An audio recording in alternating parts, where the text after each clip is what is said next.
Remember everybody about the 4 years of the whole open borders and illegal alien 12 million? That was all going merrily along until Ron DeSantis and Governor Abbott in Texas said, you know what? These people are all for illegal immigration in the abstract. What if they were in the concrete? Let's bus people up to Martha's Vineyard. So they did, not a lot, and immediately they wanted to virtue signal. So they had puff jackets and their old designer hand clothes. Remember little boxes, and they went to their civic center and they gave them this. And then they thought, that's it, isn't it? I mean, don't they see how magnanimous I am? I gave them my son's puff jacket, and I had a pair of my husband's Gucci shoes, and I had an old pair of designer French sunglasses I gave to them. Some power bars. Yeah. And you know what? Don't we have that Range Rover with 100,000 miles? Can't we give it to them? So, but they're still here. What are we going to do? Well, we'll send them to a military base or the inner city. Well, that's great. So then they said, oh, we love you so much. We just would like you to go now. And they did. But this is a little different because now it's their servants, as we say in Latin, servi, and they want them to be parachuted in. If they could get drones, that would be the best solution that they could come up with. If you get a drone, they could ride a drone, come in the morning, land, clean the toilets, fix the house up, and then the drone could take them back to, I don't know where, they don't care, maybe a hotel in Manhattan or something. And they can deal with gangs, but they don't. And I'm talking cynically because I have this bizarre experience that I live in an area where the per capita income is somewhere between 16 and 17,000 versus one where it's 130,000, and it's only 4 hours apart. And California is 45% to 50% Hispanic because of open borders, for the most part. The majority of that population is mostly from Mexico. But this is ground zero here, where I am, because cheaper. And there are no rules. California is the most legal and the most illegal state. And what I mean by that is to accommodate this problem of having 11 to 12 million people who came in over the last 20 years illegally and cannot obtain parity because most came without a high school diploma, without skills, without English, without legality, without money. Then you had to have all of these social programs, but you also had to suspend the law. And when you have social programs and you suspend the law, somebody has to pay for that. So what California did is, a lot of people say to me, why is it so hyper-regulated? Why do they measure the height of your mailbox in Atherton? Or why, when I want to take out a eucalyptus branch in Menlo Park, I got to get a permit? Or why do we have all these? Well, because we have no regulations where I live. And so, well, I do, but so within my 2-mile radius, I would say there's 10 compounds. And traditionally, this means an old ranch-style farmhouse is owned or rented out by somebody, and then he does this.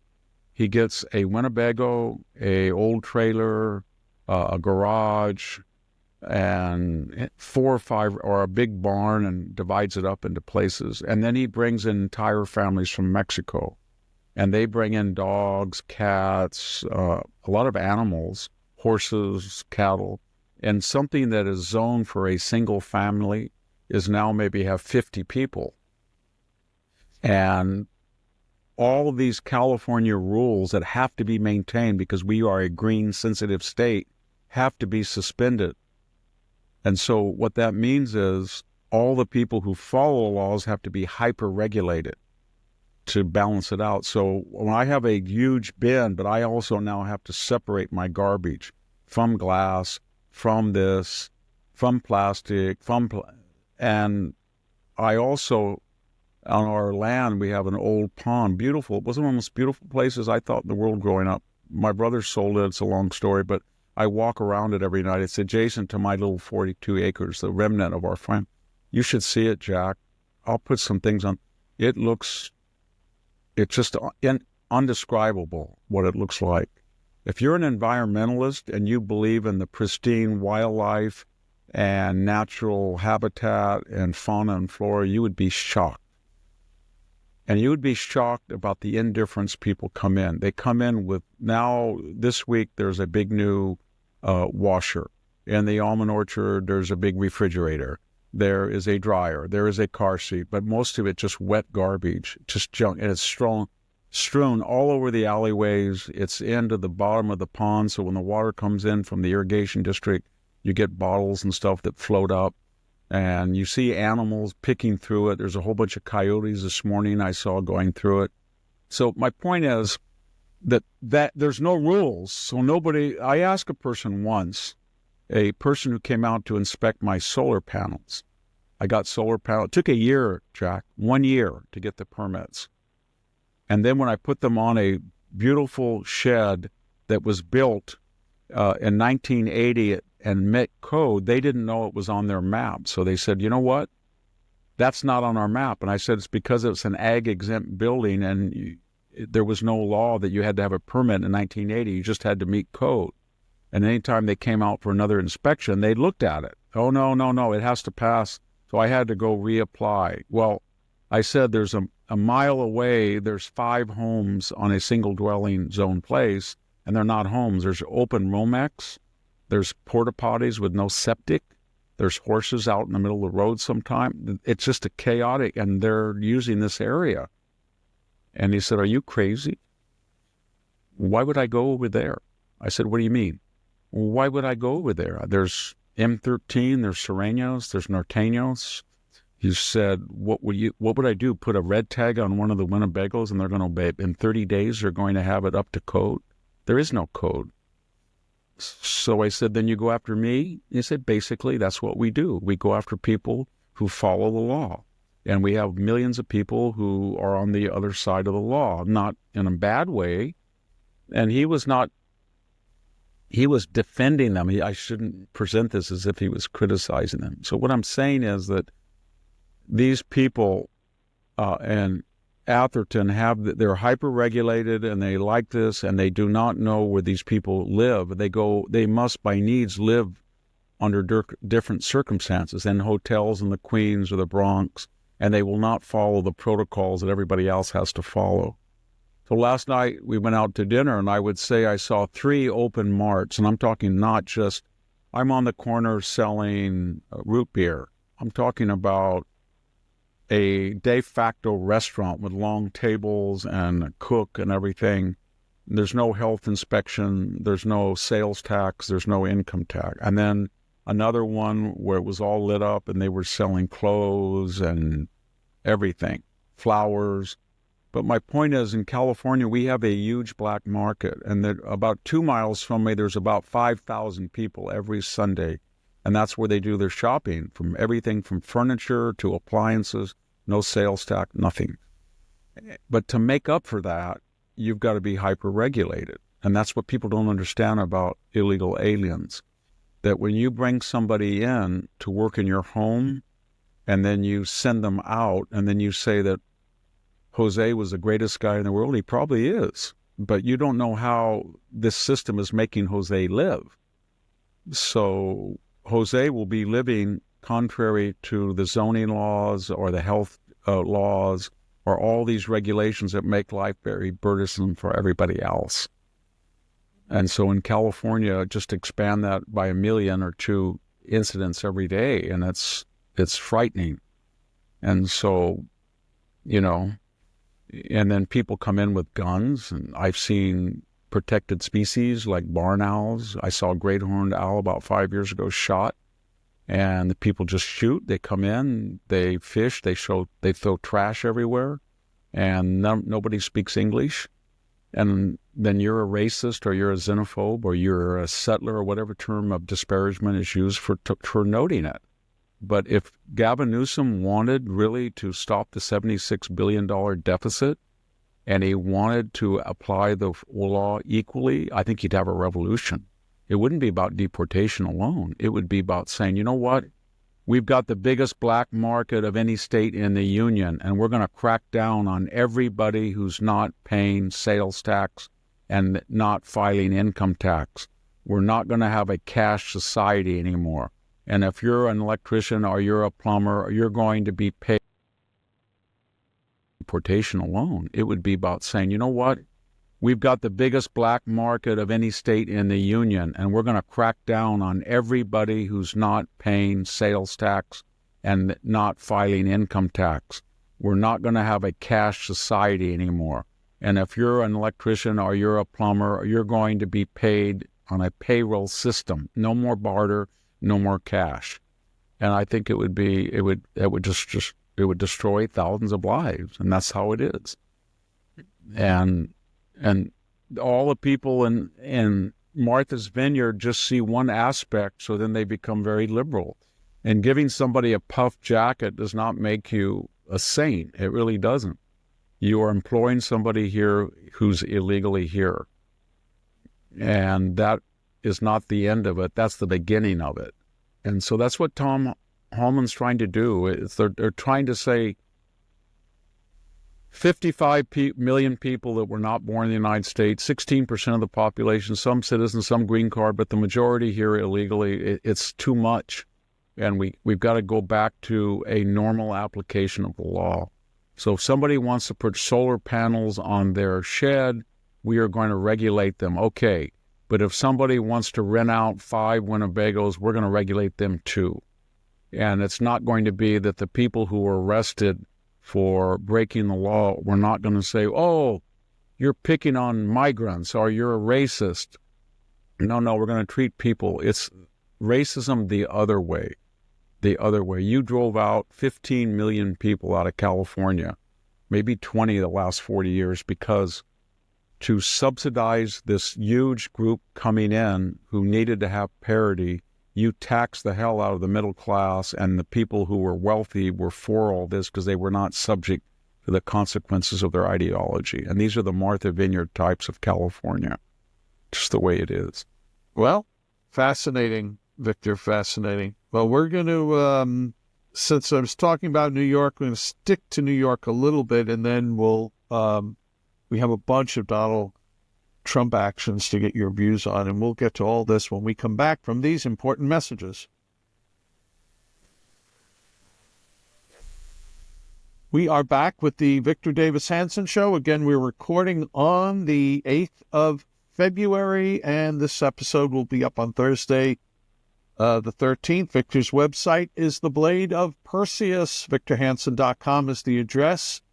If you're a fan of Victor's writing, you should subscribe. It's $65 a year, which is discounted from the monthly rate, which is $6.50 a month. You want to do monthly? Do monthly. But it's cheaper to take an annual subscription. Why would you do that? Because Victor writes a ton of stuff every week and collectively annually for The Blade of Perseus. 2 exclusive articles, 1 exclusive video. Plus, there are links to Victor's many other appearances, the archives of these podcasts, his writings for American Greatness, and his weekly syndicated column. So go there, subscribe. You're a fan of Victor. You are. You love his writing. Get it all. The Blade of Perseus.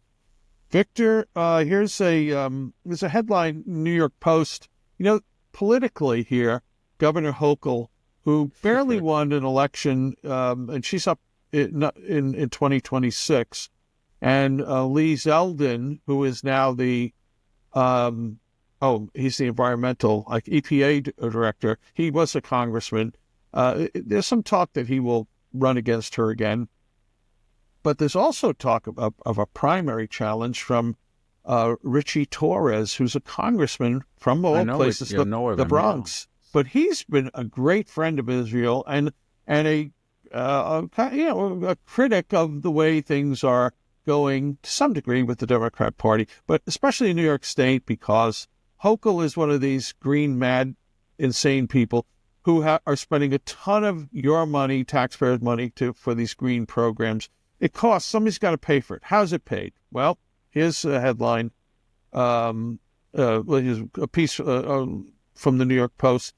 The utility giant, that's Con Ed, is asking the Public Service Commission to jack up average electric bills by 11.4% and send gas bills soaring 13.3%, a move that could mean a wallet-busting $1,848 more per year than customers paid in 2020. Victor, that's a staggering amount, and maybe I can afford that, but I don't know how a lot of people can afford essentially $2,000 more than they were paying 5 years ago. On top of everything else, they're paying a ton more. Last thing, on my own bill in Connecticut, I pay $200 a month here last month, and there's $37 for public benefits, which has nothing to do with electricity. For me, has to do with welfare programs. So this is a tax. Everyone's being taxed insanely on energy. We're up to almost 40 cents a kilowatt. We have the same problem. Our bills are more expensive than yours. But you're similar in New York. I read that Con Edison has the same problem as PG&E. 1/4 of their users do not pay their bills, and it's against the law to cut their power off. So whether you're in need or not, if you choose not to, you'll have a administrative hearing or something, but you'll continue to get power, and then you wait for an amnesty that's coming from the governor or something. And then you are saying to everybody else, I'm not going to pay my power bill. I'm going to run my air conditioning. And all you people, when it's 106 in Fresno and you can't afford to run your air conditioning, I'm going to run mine because I'm not going to pay my bill. That's one thing. And then wind and solar, Jack, is really inefficient. So they don't make any power at night. And so when you dismantle a coal plant or a nuclear plant or a natural gas, and you say that you're bragging that you've got subsidized solar and wind, it works for the day, but at night there's no power. So then what do? You have to buy it from places that are red states that have coal or nuclear. So here in California, we're building this huge, every time I go down Manning Avenue, there's another square mile of huge panels. But we have I don't know what the figure is, but it's over 100% of our generation requirements are met now during the day because of these massive policies. And they're so massive that we used to give people incentives to put solar panels on their roof. And we had the first group, and then we said, you know what, it's too generous, even though you only got about half for generating it as you paid for using it. And then the second group I came in on like 8 years ago, and it was about equal. And then we're saying, no, we're still broke. We built so many wind and solar. We really don't need everybody to have a solar panel, but can't say that, so we won't really remunerate them. And now then they broke the solar panel industry in California because until you get affordable batteries, the amount of money that you would put for your panels and get back is gone from 3 or 4 years, 7, 8, 10 years. And so now the only people who are putting solar panels are using their own batteries so they can use it at night or something. And it's not that, I think it takes about 10 years to pay back now. And there's no money being invested in the grid. So when you're making inefficient power for non-economic reasons, non-rational reasons, but you're doing it for an ideology of global warming, when the Chinese, it won't matter anyway, the Chinese are polluting the hell out of the planet, But when you're doing that, and then you're making inefficient sources of power, you still have to buy expensive power, and people know that. So California or New York, they know that. So if you're going to import power at night, it's going to be expensive because you have no choice. And then if 1/4 of your customers are not paying that, and you identify them as a protected species of indigenous victims, then somebody's going to have to pay for it. And you're going to pay for it in one of two mechanisms. You're either not going to invest in the grid, and then in California, you often get wildfires from faulty, sparky lines, or you're going to have to raise rates for the idiots that pay their bill on time. And that's what I think. You talk to people. I heard that word maybe 5 times in the last 10 years. Why did you move out of California? When I go to Florida, Nevada, I say, I lived in California. And I said, why did you move out? Because I'm not an idiot, Victor. And that means I don't like to pay the highest income taxes, the highest, second or third highest sales, the highest gas taxes, and get the worst schools, the worst infrastructure, the highest crime. And somewhere between the alpha and the omega, to use that metaphor again, there's the reality. And the reality is we have large numbers of very poor people that we've imported or invited into the state, and we have two sets of rules to accommodate them. And one set means they are exempt from consequences of their plight, and the other group has to be non-exempt to pay for it, to subsidize it. And so that's just the way it is. And if you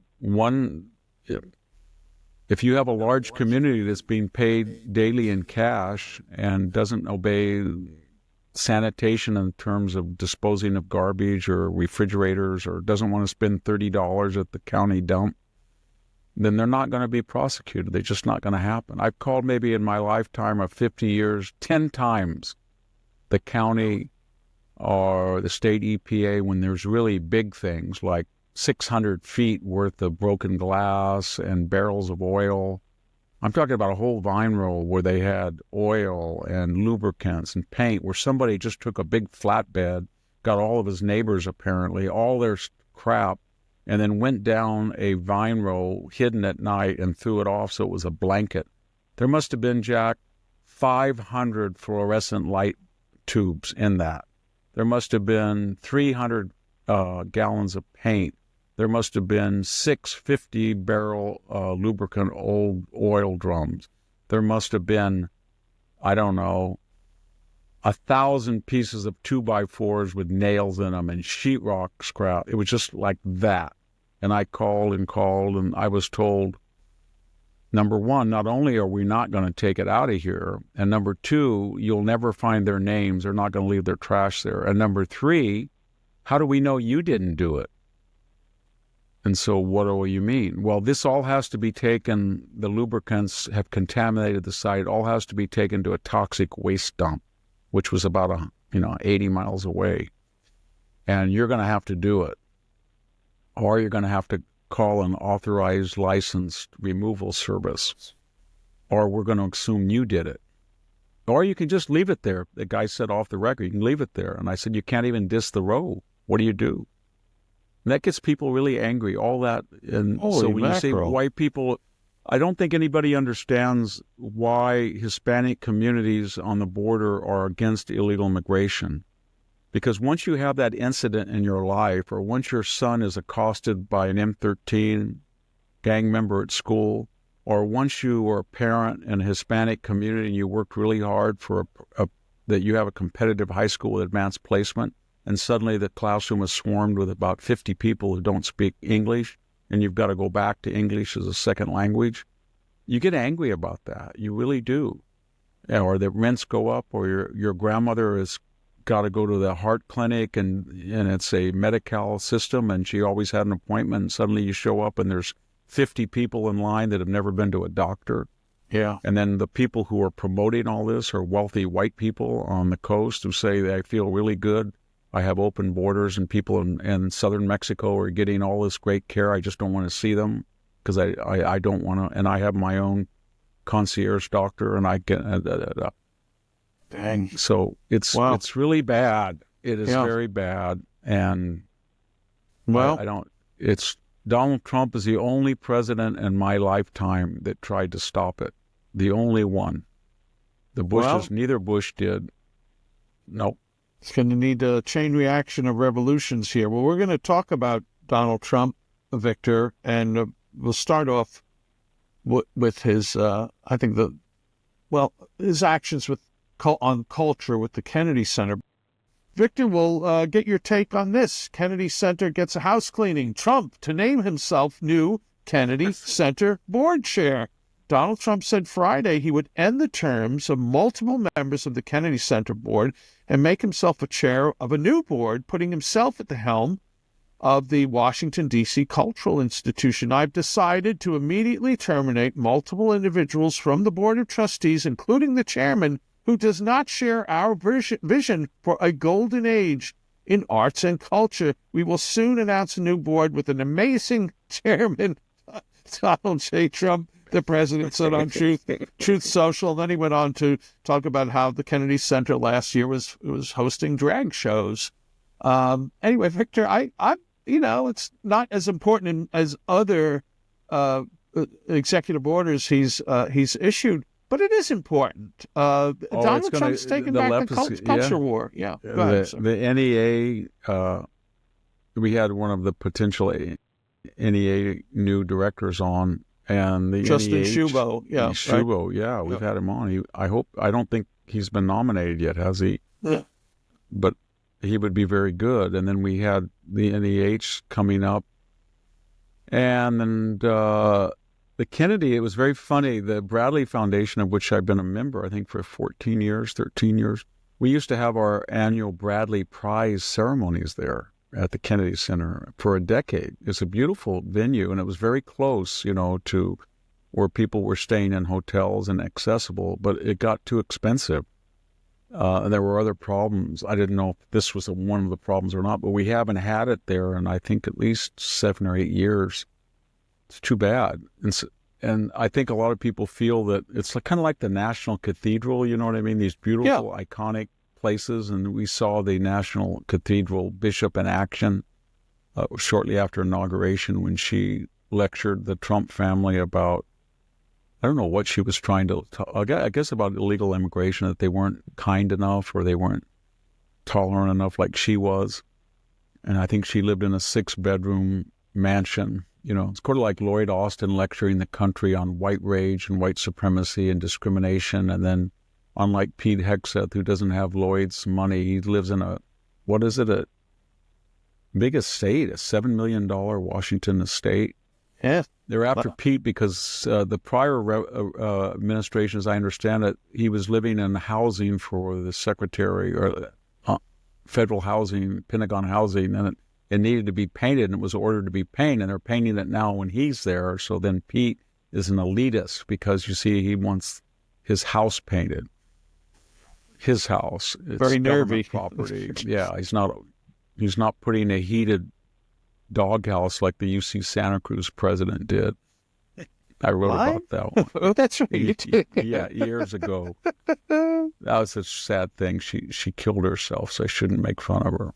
Oh, well. But anyway, yeah, I mean, where do you even start about all this? There's nowhere to. Well, he's laid down a marker, and I think that's yeah. Just Kennedy, terrific. He's interested. That gets people very angry that he's interested in culture, and he notices that Melania was not put on Vogue's cover, and they've gone after her for official portrait. Did you see that? Where yes, she wore a tuxedo, they said, and the subtext of that is, this is the most beautiful, stunning, tasteful first lady we've had since Jackie Kennedy. And if she were left-wing, she would be over every magazine, and we'd be gushing about her taste and her beauty. Oh, my! But because she's married in the 9th ring of Dante's Inferno to Lord Satan, Miss Lucifer has to be right, deplatformed, shadow banned, erased, ridiculed. Yeah. Non-person, and the people that write these stories. I was looking, the people who write these stories, Megyn Kelly mentioned it too. They're always 20-something. You know what I mean? They're right out of the Ivy League, and they're not very successful. They're not experts. I'm not saying they're experts on fashion or beauty or anything.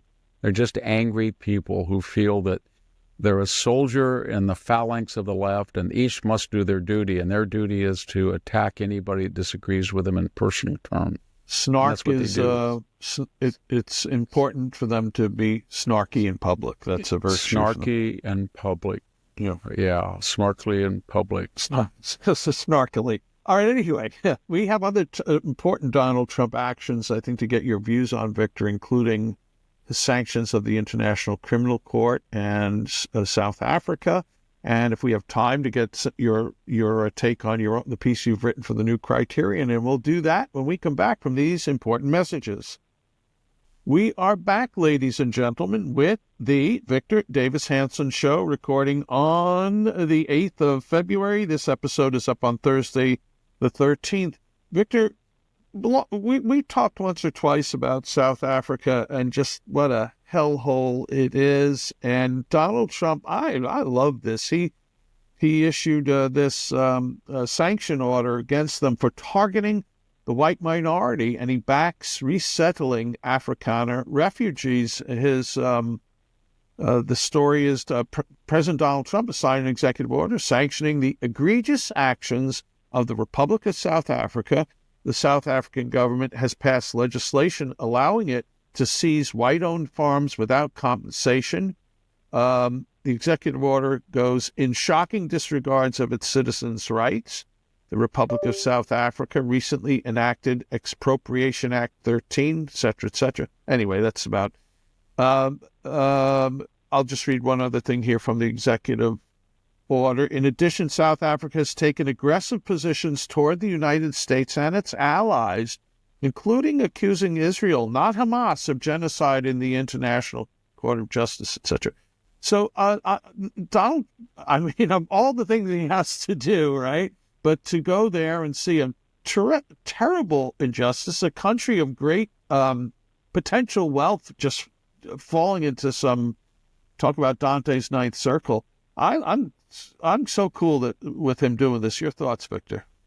Well, I mean, you're violating the cardinal rule of leftism that because of historic injustice, the victims are perpetually victims for the rest of their life, and the victimizers, even though they may be 3 to 4 generations away from apartheid in some cases, of young kids, they are perennially guilty. So there is no sympathy in the United States given for, say, an 18-year-old who grew up under black majority rule and he's been shot or killed or his dad's farm is taken.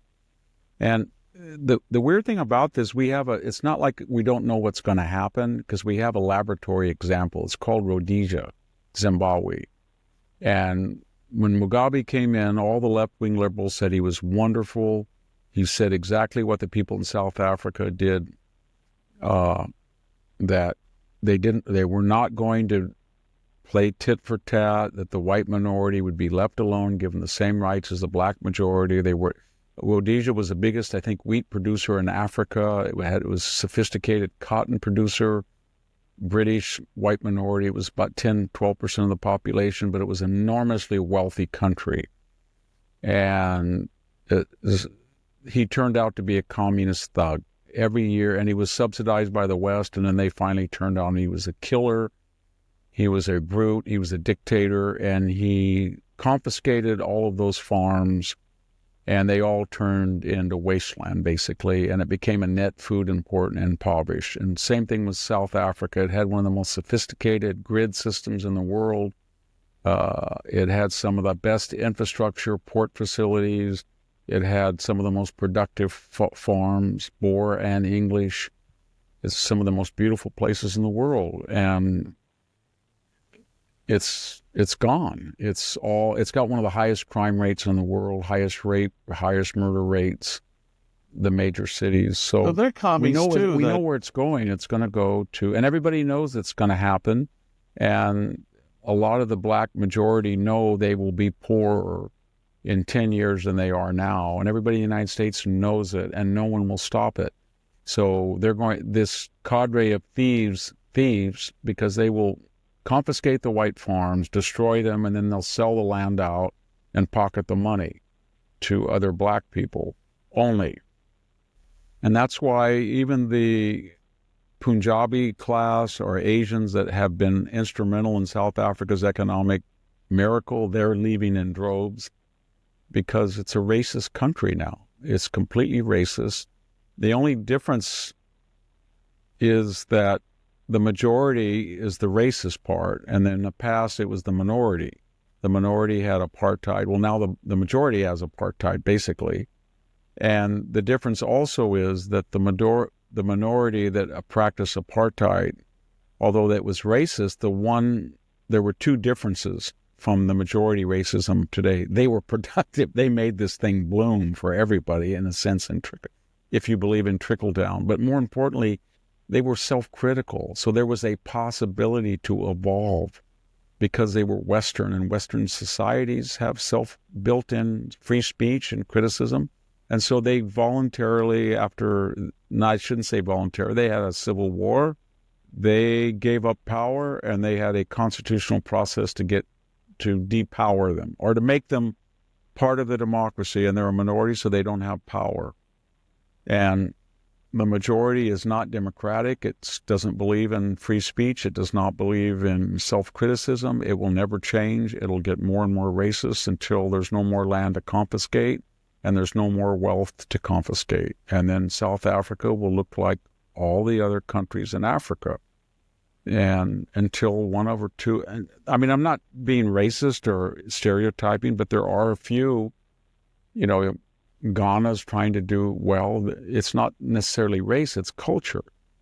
And unless you adopt a free market society and a constitutional system of government and a separation between church and state and get into tribalism and independent judiciary, you're not going to have prosperity and security. Just a historical fact. So we're watching this, and I think Trump thinks that there's a lot of people there that are classical liberal farmers or whatever, and they're good citizens, and he doesn't care what color they are. I'm sure if there's a Zulu farmer who has 100 acres and he's on the wrong tribe and they confiscate his, I'm sure they'll do that in some cases. He's welcome to the United States too. I just don't believe, though, that Trump will be able to get away with saying that we're not going to discriminate on the basis of country of origins or race and let in a law-abiding South Afrikaner with all these skills. You know what I mean? Yeah. That would be a very productive citizen. But apparently he says he will. Well, problem here with tribalism, and you're right, like the intricate water system, as you mentioned, it falling apart because the job has to go to the cousin. And so I guess it's one thing, Victor, if you had a tribal society, be tribalistic, but you can't have tribalism run a borderline first world. We're not that far. We're not far that behind because we've had these fires, and we're not talking about the tragedy in Washington, D.C., but once we're over the trauma, I think we're going to learn that there were protocols and there were problems in a systematic failure of the FAA and the people who set the policy for Blackhawks. And some of the decisions that were made were not based on merit. And we know that's true of Los Angeles in case of the water and power director, the mayor, the assistant mayor, etc. And once you substitute tribalism for merit, we know historically where you end up. And I always relate that weird thing that happened to me when I was in a little Russian taxi on the way into Tripoli from the airport. And they were like sinkholes, the holes in the cement and the asphalt. And I said to the driver, who spoke English, why you're the fifth largest exporter of oil. Why do you have not enough asphalt? He said, we're a tribalist country. We hire our first cousin, and sometimes a first cousin. And it's depressing, but remember another thing that happens, the word colonialist is there's only authenticity in one direction. So in other words, even though a lot of the Boers and English were there as long as, or in some cases longer than tribes that migrated from other parts of Africa, they are still, because they're white, they're considered settlers. However, if you're a black South African and you were to immigrate to a Western society, you're not a settler. So if you are somebody from the Middle East, for example, or from Turkey, and you migrate to Germany, and I can show you what the German people were like in 60 A.D. or 80 A.D. or 100 A.D. if I read Tacitus's Germania. Still, that's not considered that you're an interloper. No. Even if you say to a Turkish immigrant in Germany, you're from an imperialist tradition. The Ottomans were probably the biggest imperialist, the cruelest of all imperialists of the modern era. Doesn't matter. You have a perfect right to go to Germany, and they have no right to go to Turkey. That's the way it works. just the way it is. I was stretching to find a piece of paper before, Victor, because what you said, it's happening here. You were talking about the FAA, but I had a headline about Brown Medical School gives DEI more weight than clinical skills in promotion criteria for faculty. It's insane. Now, that's not tribalism hiring my uncle. And the people who wrote that the Dartmouth medical faculty who, there were a lot of DEI people who helped write it, but ultimately there were probably a lot of white liberal people who endorsed that and then went to their faculty lounge and said, "Oh, I did this. I'm going to apply to be the head of the medical school at Harvard because at Dartmouth I had a mandatory DEI criteria that was more important than anything else." When they have a brain tumor, they will not get somebody from Dartmouth. That's for the ghetto. That is for the bar. That's for poor white people.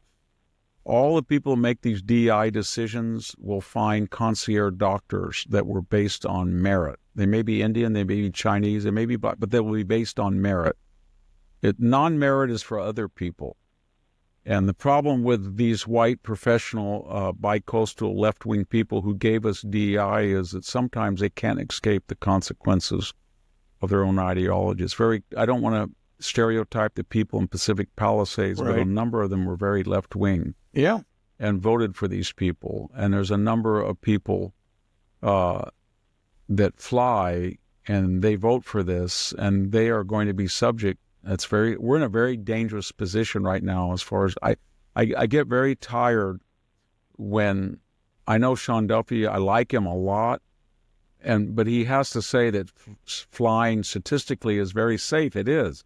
But that hides the fact that if you look at go-arounds, for example, for various causes, we had almost a record year, I think, in 2023.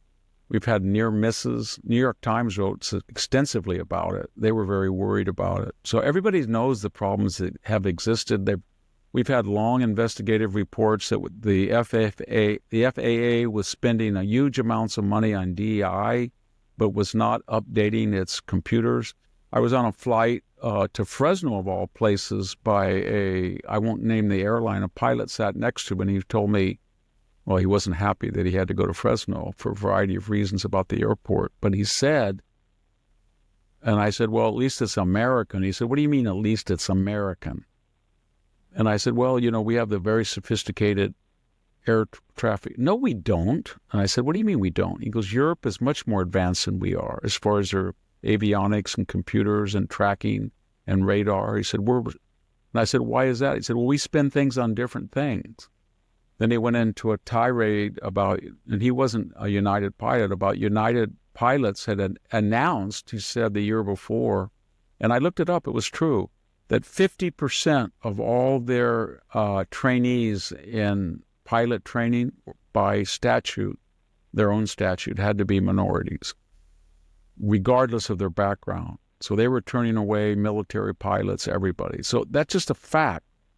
And that means maybe an 80% of it won't matter. They'll be trained fine, but you might be in a plane where a person wouldn't have been qualifying if he didn't fit a DEI category, and there might have been a military pilot that would have, and that might in that particular distance. Didn't United have a CEO who was... I think so. Delta did too. Didn't Delta? Was it Delta that? I think it was Delta that.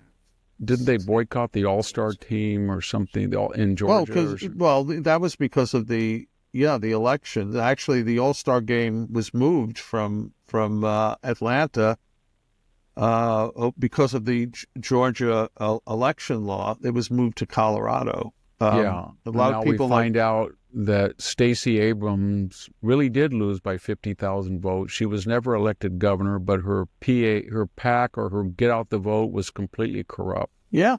And embezzled hundreds of thousands of dollars and owes big fines.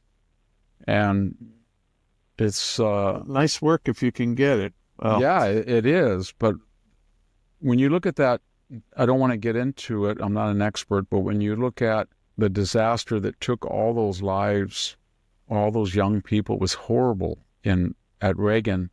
you start to look at it and you think, who made the decision that military people would be flying anywhere near one of the busiest air corridors in the United States at night? If they wanted to have very challenging conditions for combat at night, maybe they could have gone somewhere else.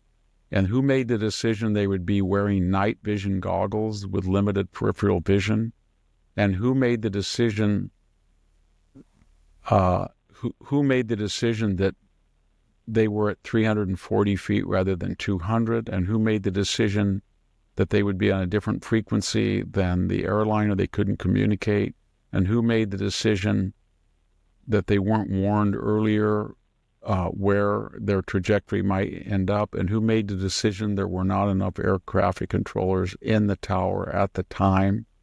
Who made about a series of 8 or 9 administrative, staffing, and operational decisions that all had to be in sequence to work?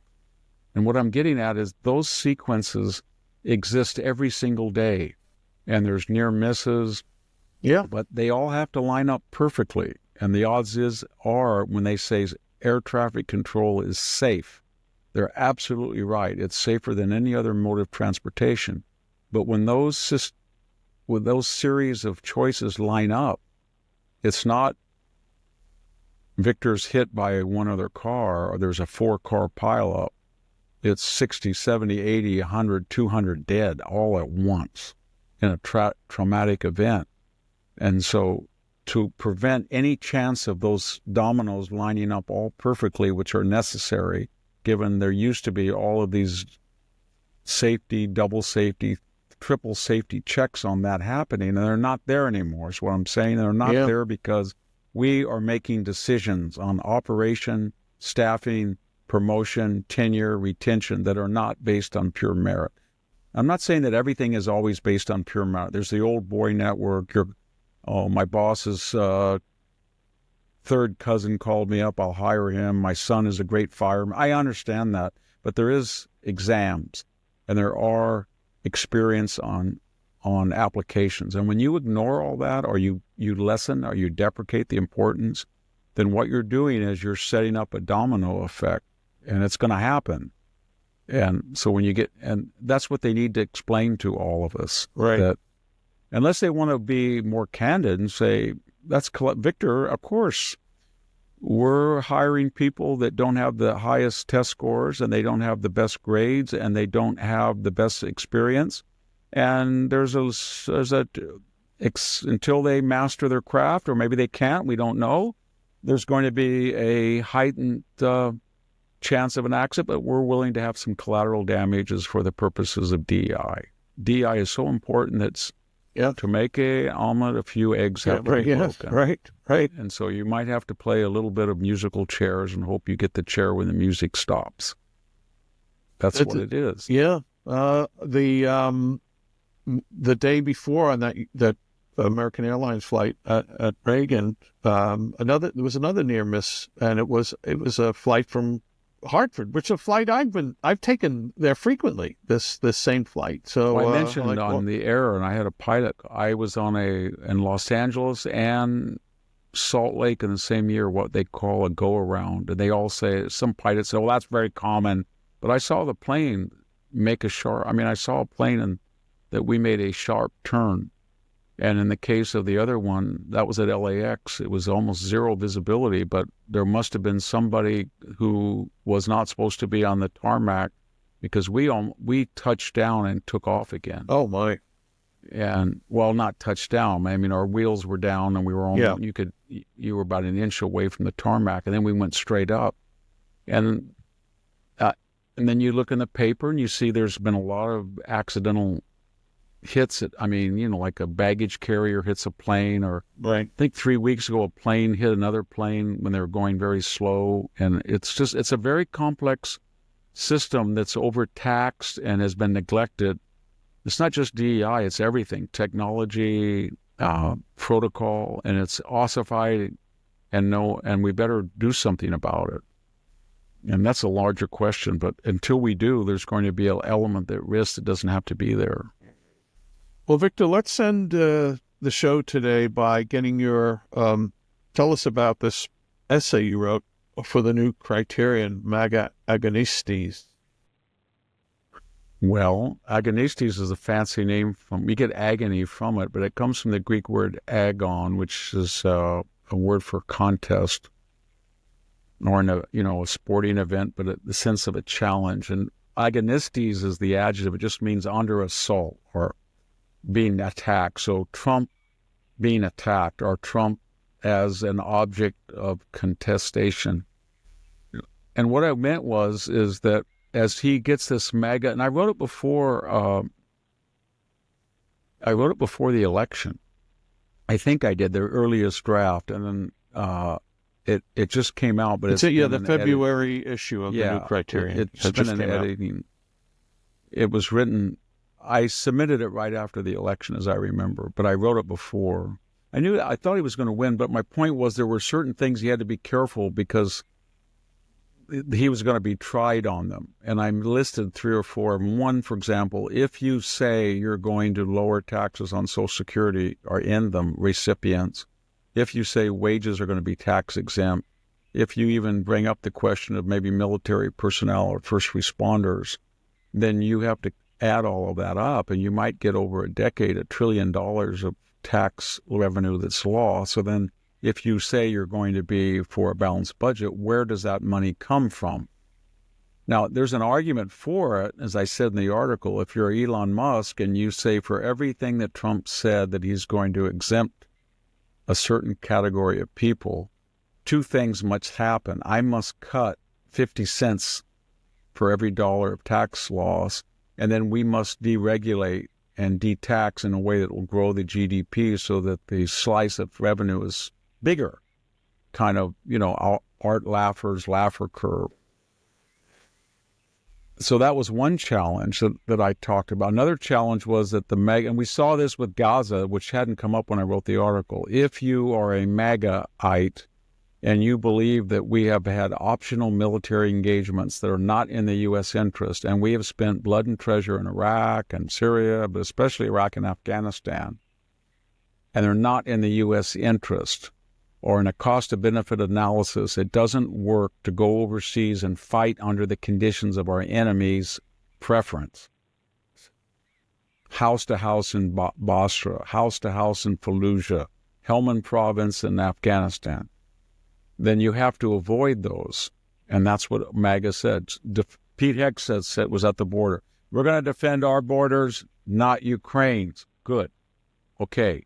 But he's not coming in after just Obama. He's coming after, I think, the worst president in 100 years who has destroyed deterrence. And what do I mean? I mean, from when Biden came in office, Blinken and Sullivan were utterly humiliated in Anchorage in that summit with the Chinese. They just dressed them down. I mean, they sent a Chinese spy balloon, and we're learning more about it, with impunity over the United States. I'm talking about the humiliation in Kabul, they say $8 billion, but when you look at all the vehicles, military and non-military, and all the infrastructure, the $1 billion embassy, $300 million retrofitted base, even the gender studies program at the University of Kabul. When you look at all of that money, it's probably $50 billion. Humiliation.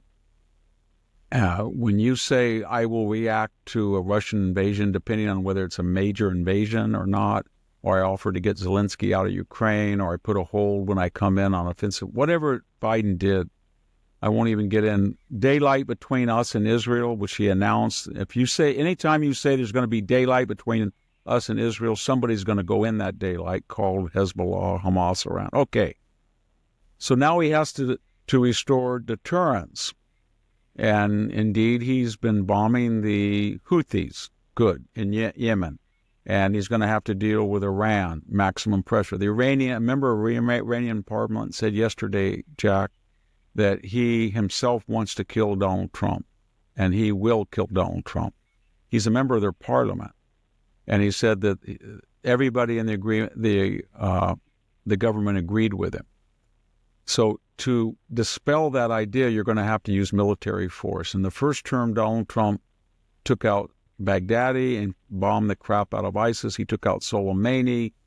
and we got involved on the ground, but we didn't get in the big way. So all I was saying in this, for MAGA to be realist and to deter its enemies so it does not have to go to war, you're going to have to increase the defense budget, make sure you got more recruits, and you're going to have to use military force because somebody is going to be stupid enough to challenge you. And if you don't, then you're going to end up like Biden. And yet that use of force will come under criticism. So when he said something about Gaza, this has not worked, the United States must do, there were people on his base that, what are you talking about? I voted for you to get out of the Middle East, not to go into Gaza. That was another contradiction. And then I said a third contradiction, I'll just stop at 3, there's a lot in there, is it? If you say you're going to drain the swamp, and this is before his appointee, so I didn't know exactly who he's going to appoint when I wrote it. But if you're going to say, I'm going to drain the swamp, you can't have a swamp creature in there. So I'm not going to judge his first term appointments, but Rex Tillerson, Jim Mattis, John Bolton, Bill Barr, I go down the line. They were people of the establishment. And they were not MAGA people, but they knew the environment. They were fish that swam in that type of water. So you're saying that type of water is going to be drained and the fish with it. Okay. So then you're going to have to get non-traditional people who are MAGA people. And you're going to have a problem because when you nominate Pete Hegseth and Kash Patel and Pam Bondi and Tulsi Gabbard and RFK, they're going to go nuts. So you're going to have to stick by them no matter what, because they will try to destroy these people because they know what they're going to do when they get in. They are not going to act like a normal Republican appointee. I'm sober and judicious, and there's pros and there's cons, and I'm open for dialogue in a bipartisan fashion. I know that we are a little bit excessive, and maybe you are, and we're going to split the difference. No. You're going to have to go in there and say, the top level of the FBI is warped, politicized, it's got to go. So these people are going to have to come from a non-traditional background, like Kash. Not that he didn't qualify, he was more than qualified, but he was a critic. And so what Donald Trump squared that circle is, and he did this after I wrote it, he didn't read it, it was in editorials. He just said, you know what? I got to get a non-traditional person that's going to drive them crazy. I don't know if they're going to get it confirmed or not, but I'm going to get people who are victims of the agency in which they're going to run. Tulsi Gabbard, terrorist watch list. Now she's intelligence, director of national intelligence. Kash Patel, the FBI snooped on him. Now he'll run the FBI. Pete Hegseth wrote a book critical of the Pentagon that drove him crazy. Now he's going to direct the Pentagon. RFK, they hated him, HHS, for years. Now he'll run HHS. Jay Bhattacharya, the people in Fauci tried to destroy him. Now he's going to be running NIA. That was the attitude. So I was trying to say that if you're really going to stage a counter-revolution, you've got to deal with these contradictions. A tax cut but balance the budget. Or we're not getting involved, not getting involved in wars that are up. Then you're going to have to use force to make sure that happens. And then if you're going to drain the swamp, you're going to have to get very controversial people to do it. They're going to have to be by nature controversial. You do not want a non-controversial person because they're going to have to go in there with a mission. And go along, get well. Along, gets run over. Yeah, no question. Exactly. Get compromised. So that was it. That's what the article's about. It's in this issue of the New Criterion. Yeah, it's a terrific essay, and there's a very good magazine, the New Criterion. You should go Google it, find it, and consider subscribing. And I forget if I mentioned subscribing to the Blade of Perseus, but you should do that, folks. It's $65. You should. For a year. We have a new thing. I write a 750-word article on Monday for Tuesday for users only, another one on Wednesdays for users. But in place of the third one, we now do a 10-minute video. Sometimes in them, Victor wears a hat, and sometimes he doesn't. Sometimes I wear the hat, whether it's I turn off the heater in here and I get cold. It's a cool hat, Victor. See? Yeah. Well, hey, listen. Anyway, that's why. Well, we'll end this as we typically do. I'm going to thank those who take the time and effort on Apple And you can do this other place, at least Audible. Now I know about Audible and Victor's own website. People leave comments about all sorts of things, and we read them. We go look for them. We read them, appreciate. On Apple, you can also rate the show 0 to 5 stars. And Victor's average over 7,000 people who've done that. Thank you. This is 4.9 plus. And some people leave comments there on Apple. And here's one. It's titled Podcasts and the FBI. I'm new to podcasts, about to turn 82, so I figured I was old enough now to start. So happy to find Victor. Surprised you survived academia all these years. So happy to see the lid come off the FBI. A typical criticism starts off by saying it's just the heads that's corrupted, not the, quote, hard-working field agents, end quote. I'm sure there's still some good ones out there, but a fish may rot from the head, but it still rots. I've been critical since Ruby Ridge, when all the Muellers, etc., just promoted themselves out of the muck and went forward like nothing happened. Anyway, keep on keeping on, and this is signed BLAATL, so blah, addle, I don't know. But I wrote something about it, yeah. James Comey didn't come out of nowhere, and either did Andrew McCabe or Christopher Wray. They came from somewhere. Yeah. Well, hopefully they're gone somewhere forever. Victor, you've been very great, the usual with the wisdom. I just want to quickly thanks those who subscribe to Civil Thoughts, which I do at the Center for Civil Society, where we try to strengthen civil society. And every Friday comes an email, free, not selling your name, none of that business. And what are you going to get? 14 recommended readings, really good pieces I've come across the previous week. So if you go to civilthoughts.com, sign up, you'll start getting it, and you will enjoy it, I assure you. So thanks to those who do that. Victor, you've been terrific. Thank you. Thanks to our sponsors. And folks, happy Valentine's Day. That's tomorrow. Yes. And we wish you that, and love and happiness. We'll be back soon with another episode of the Victor Davis Hanson Show. Bye-bye. Thank you, everybody, for listening. Much appreciated.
uncertain future.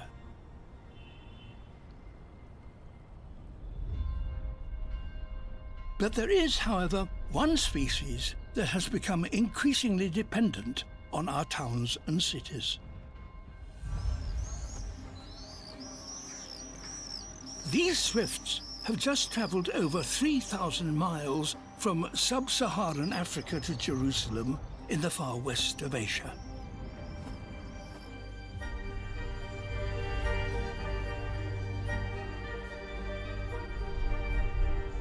In the heart of this ancient city, they nest in walls that have stood here for 2,000 years.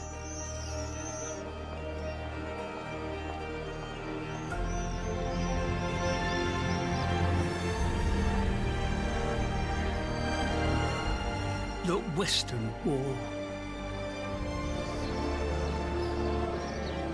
It's one of the holiest sites in Judaism, and swifts, doubtless, have nested here ever since it was built.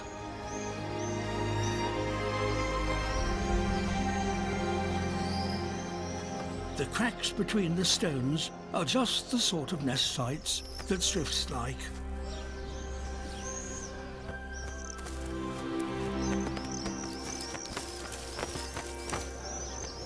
Across the Middle East, these birds rely on human structures.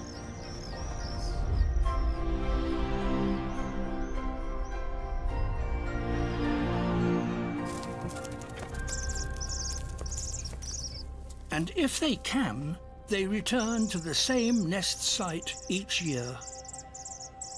This one is waiting for its partner to arrive.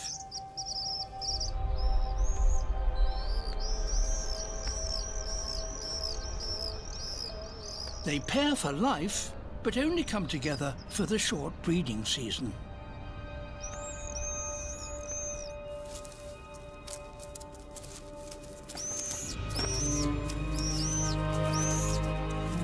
After 9 months apart, they are united once again.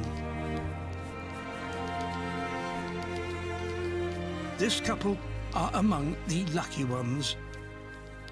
They have a chance of raising a family this year. But some will never find a home. The urban world on which they have relied is changing.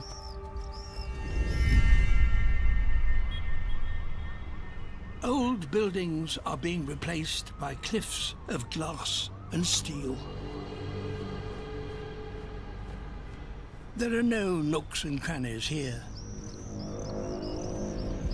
With fewer places to nest, swift populations the world over are in decline.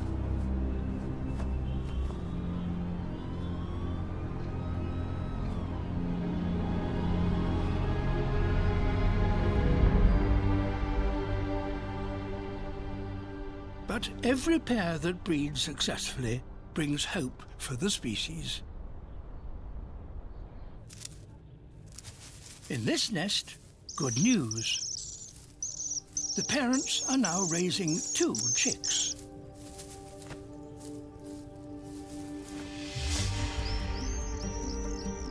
Growing youngsters need feeding every hour.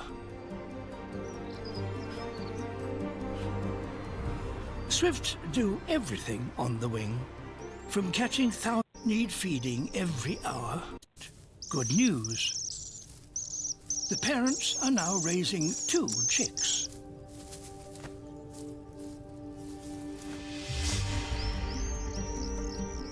Growing youngsters need feeding every hour. Swifts do everything on the wing, from catching thousands of insects to collecting water, a task which requires very precise aerial maneuvers.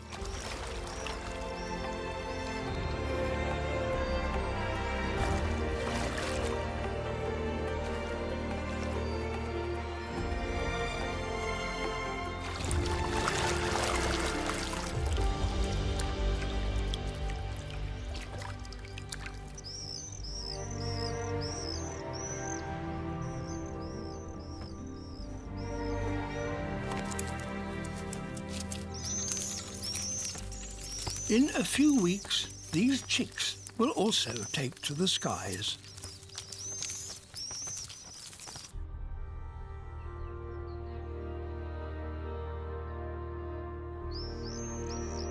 They may then remain in the air continuously for 3 years until they're mature enough to return and breed themselves. But as historic cities are transformed by modern structures, the birds will face an even greater challenge.